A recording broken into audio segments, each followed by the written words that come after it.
ನಮಸ್ತೆ, ನನ್ನ ಹೆಸರು ಭಾನುಪ್ರಕಾಶ್. ನನ್ನ ಊರು ಬಂದುಬಿಟ್ಟು ಮಡಿಕೇರಿ. ನಾನು ಓದಿರೋದು SSLC. ನಾನು ಇದಕ್ಕಿಂತ ಮುಂಚೆ ಭಾಳಷ್ಟು ಕಡೆ ಕೆಲಸ ಮಾಡಿದ್ದೀನಿ. ಸದ್ಯಕ್ಕೆ ನಮ್ಮ ಮನೇಲಿ ಸುಮಾರು 4 ಜನ ಇದ್ದೀವಿ ನಾವು. ನಮ್ಮ ತಂದೆ, ನಮ್ಮ ತಾಯಿ ಮತ್ತು ನನ್ನ ತಮ್ಮ, ನಾನು. ಸೊ ನಾನು ಹುಟ್ಟಿದಾಗ್ಲಿಂದನೂ ಕೂಡ ಬ್ಲೈಂಡು. ನಮ್ಮ ಮನೆಯಲ್ಲಿ ಬಂದುಬಿಟ್ಟು 10ನೇ ಕ್ಲಾಸ್ವರೆಗೂ ಓದಿಸಿದ್ರು. ಅದಾದಮೇಲೆ ಹೇಗೆ ಏನು ಮುಂದೆಗಡೆ ಸಮಾಜದಲ್ಲಿ ಹೇಗೆ ಇದು ಮಾಡ್ತೀವಿ ಅಂತೇಳ್ಬಿಟ್ಟು ತುಂಬ ಸ್ಟ್ರಗಲ್ ಮಾಡಿದೆ ನಾನು. ಅದಾದಮೇಲೆ ಭಾಳಷ್ಟು ಕಡೆ ಕೆಲಸ ಕೂಡ ಟ್ರೈ ಮಾಡಿದೆ. ಆದರೆ ಒಂದು ಕಮ್ಯುನಿಕೇಷನ್ನು ಮತ್ತು ಬೇರೆ ಸರಿಯಾಗಿರುವಂಥ ನಾಲೆಜ್ ಇಲ್ದಿರೋ ಕಾರಣ ಬೇರೆ ಕಡೆ ಸರಿಯಾಗಿ ಸರ್ವೈವ್ ಆಗೋಕ್ಕಾಗಲಿಲ್ಲ ನನ್ನ ಕೈಯಲ್ಲಿ. ಬೇರೆ ಕಡೆ ಕೆಲಸ ಸರಿಯಾಗಿ ಮಾಡೋಕ್ಕಾಗಲಿಲ್ಲ.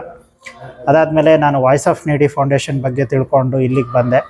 ಇಲ್ಲಿ 45 ದಿವಸದ ಒಂದು ಎಂಪ್ಲಾಯ್ಮೆಂಟ್ ಟ್ರೈನಿಂಗ್ನ ತೊಗೊಂಡೆ. ಭಾಳ ಖುಷಿ ಆಗ್ತಾಯಿದೆ. ಇವತ್ತಿನ ದಿವಸ ಕೆಲಸ ಸಿಕ್ಕಿದೆ, ಕೆಲಸ ಮಾಡ್ತೀನಿ ಅನ್ನೋ ಒಂದು ನಂಬಿಕೆ ಬಂದಿದೆ ನನಗೆ.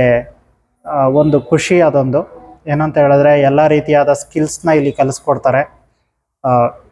ಹಾಗೆ ನಾವು ಎಲ್ಲಿ ಯಾವ ಥರ ಕೆಲಸನ ಮಾಡಬೇಕು, ನಮ್ಮ ಒಳಗಡೆ ಇರುವಂಥ ಒಂದು ನಮ್ಮ ಸ್ಟ್ರೆಂತ್ ಏನು, ನಮ್ಮ ಹಾಬೀಸ್ ಏನು ಎಲ್ಲನೂ ತಿಳಿಸ್ತಾರೆ ನಮಗೆ. ನಾವು ಹೇಗೆ ಡಿಸಬಿಲಿಟಿಯಿಂದ ಹೊರಗಡೆ ಬಂದು ನಾವು ಚಿಂತೆ ಮಾಡ್ಕೊಂಡು ಕೂತ್ಕೊಳ್ಳೋಕ್ಕಾಗದಿರೋ ಥರ ನಮ್ಮನ್ನು ಸ್ಟ್ರಾಂಗಾಗಿ ಮಾಡ್ತಾರೆ. ನಮಗೆ ಅದೊಂದು ಖುಷಿ. ಸೊ ಇಲ್ಲಿ ಬಂದುಬಿಟ್ಟು ನಾನು ಭಾಳಷ್ಟು ವಿಚಾರನ ತಿಳ್ಕೊಂಡೆ. ಕಸ್ಟಮರ್ ಕೇರ್ ಸರ್ವಿಸ್ ಆಗಿರ್ಬೋದು, ಕಮ್ಯುನಿಕೇಷನ್ ಆಗಿರ್ಬೋದು, ಮತ್ತು ಬೇರೆ ಬೇರೆ ರೀತಿಯಾದ ಸ್ಕಿಲ್ಸ್ನ ನಾನು ಕಲ್ತ್ಕೊಂಡೆ. ಕಂಪ್ಯೂಟರ್ ಸ್ಕಿಲ್ಸ್ ಆಗಿರ್ಬೋದು, ಈ ಥರ. ಸೊ ಯಾರೇ ಕೂಡ ಅಂಗವಿಕಲತೆಯನ್ನು ನೀವು ಪ್ರಾಬ್ಲಮ್ ಅಂತ ತಿಳ್ಕೊಳ್ಬೇಡಿ. ಅದನ್ನು ಚಾಲೆಂಜಾಗಿ ತೊಗೊಂಡು ಮುಂದೆ ಬಂದು ಟ್ರೈನಿಂಗ್ನ ತೊಗೊಂಡು ವಾಯ್ಸ್ ಆಫ್ ನೀಡಿ ಫೌಂಡೇಶನ್ಗೆ ಬನ್ನಿ ದಯವಿಟ್ಟು ಎಲ್ಲರೂ.